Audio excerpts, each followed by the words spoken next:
Bienvenidos a la Isla de la Música. Hoy tengo un súper ayudante. ¿Te quieres presentar? Joan. Se llama Joan, que le encanta la música. Un día Joan nos va a tocar el violín, ¿vale? Pero hoy vamos a hacer otra cosa.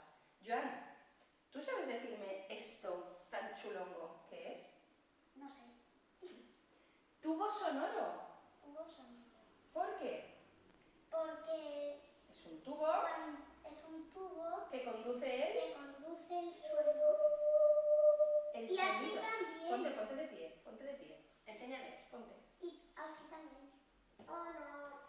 Sí, lo que pasa es que soy yo, en casa no lo pueden oír. Pero lo podéis probar cuando tengáis un tubo sonoro en casa. Es muy guay hablaros directamente en el oído. Se oye fantástico. Ponte de pie que estés más cómodo, Joan. Pruébalo.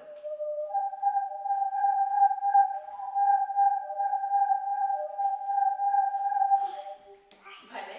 Ahora pruebo yo, ¿vale, Joan? ¿Me dejas turno, Elena?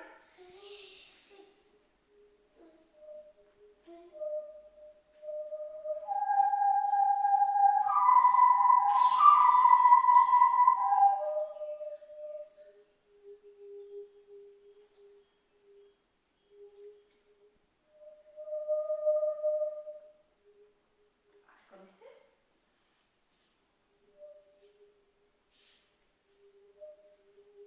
Con los dos muebles. Cuidado, no te suena, ¿vale, Joan?